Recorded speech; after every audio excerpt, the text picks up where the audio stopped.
So this whole like fourth turning thing, it's getting really real, really fast. And all of the preaching, all of the attempts to cling to these old values is just going to increasingly blow up in the Republicans' faces. If they want to influence these people at all, they have to be watching these videos. They have to understand they can't have these allergic reactions. And nothing against Miriam Ellison, but come on. She says she should run for a third term. They're constantly sending little sweetie cake messages publicly to each other. And like some, lady worth $60 million casino owner with our president and Bill Gates and all of them up there, every time those people are at the White House, his numbers go down. Stop the kissy fishing with the oligarchs. He is doing overall a good populist job, but not in the optics. How do we get that through to him? Like I tried everything. I mean, yes, this is a problem, and it's all of DC. This isn't like a Trump problem. I think Trump gets the core issues. It's a DC is occupied territory problem. You talk to the Republicans. I went to the RNC, and like Joe Gruters is a nice guy, but like my takeaway of the whole organization was, well, they're just like, well, we have the winning message. We just need to vote harder. Duh, we're going to win because Democrats are terrible, blah, blah, blah. The RNC is probably quoting that Quinnipiac poll, which is garbage. I had a 46% Democrat Party favorability rating, not 18. So people can cherry pick that if they want. But I mean, like, this is what Washington, D.C. wants. Democrats are leaning into the Democrat socialism part of their base. The Republicans are just clinging desperately to the way things have been, and they're going to lose this one. This is the fourth turning fight. As we talked about on your show, the opening battle was Israel, and I can tell you right now that the Republicans are losing this one. They are losing the fight on Israel, and that's not to say people are anti-Semitic. Last segment with you, we were going through the Epstein thing and the other optics, but right when that crest as a litmus test, are you for America or are you with Israel? And my point is, criticize Israel all day, folks, but at the same time, it's not the only issue, but it became a litmus test issue. And then we have the whole Iran thing, which turned out okay, but the point was, right at that moment, we see all of that, and America wants to come home. We don't want to be involved. We don't want Netanyahu addressing Congress. We don't want any of these foreign leaders. We're sick of it. We have an allergy to it. And that was also the cherry on top, running Elon out, running down Elon again. And some of my listeners that are total Trump worshippers, they go, "You're undermining him." Now they've all had to admit we were right. Okay, and so no, I need Trump to succeed. Okay, and so we're not saying this to be mean to Trump. Our enemies hope he keeps making mistakes. Yeah, exactly. And actually, we talked about it in the break. We have polling that says this, which again, I don't think the most important number is exactly Trump's approval rating and maybe even generic ballot.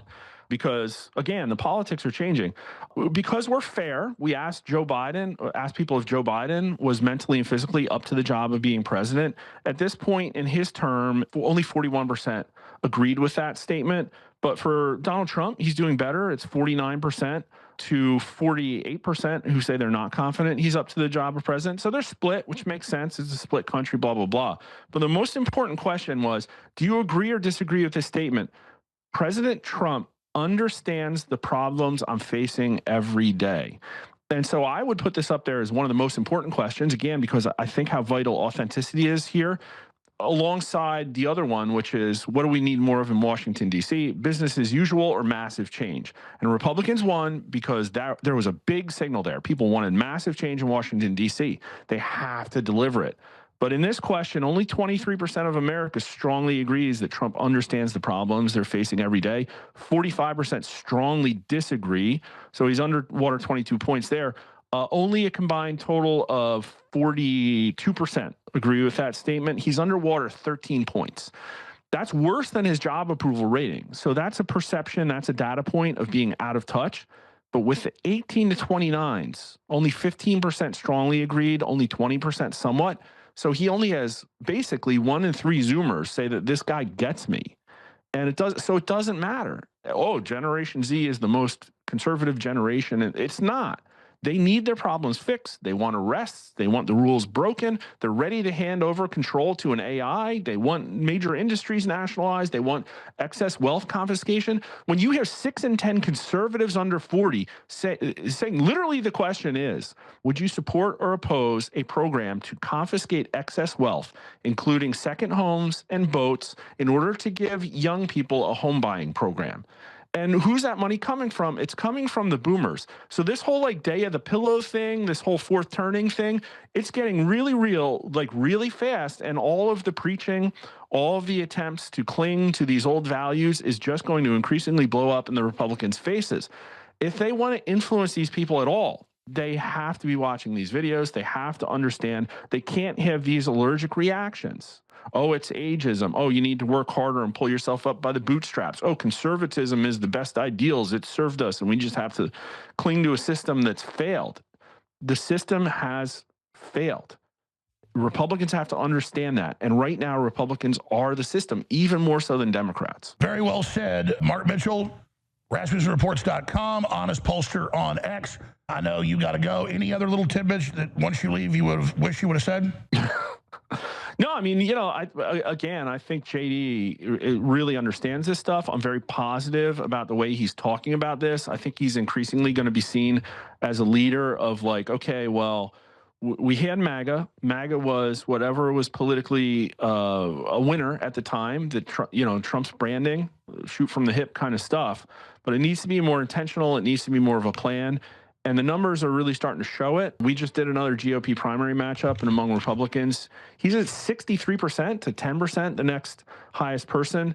So this is like, 6-1 favorite over Rubio and DeSantis. Rubio said that he's not going to run against JD.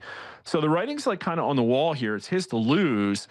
And what the most dangerous thing to him right now is a Democrat Party that leans into Bernie Sanders populism.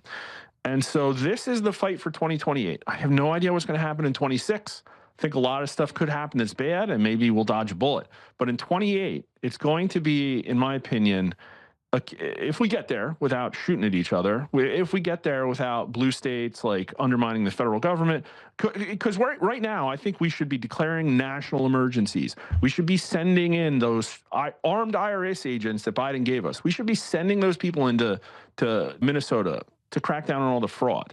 Like, our fraud is 1/3 of the GDP of Somalia. I totally agree. I mean, I'm sure you've seen that Soros judges and DAs are letting people that attack ICE with hammers, clubs, rocks, and even ramming them out of jail. The tow truck drivers pull up during bust, take away the vehicles, and then the juries let them go. We already have a soft secession in the blue cities and states happening, and the Democrats admit it's their plan. Trump needs to address that head on and call it out.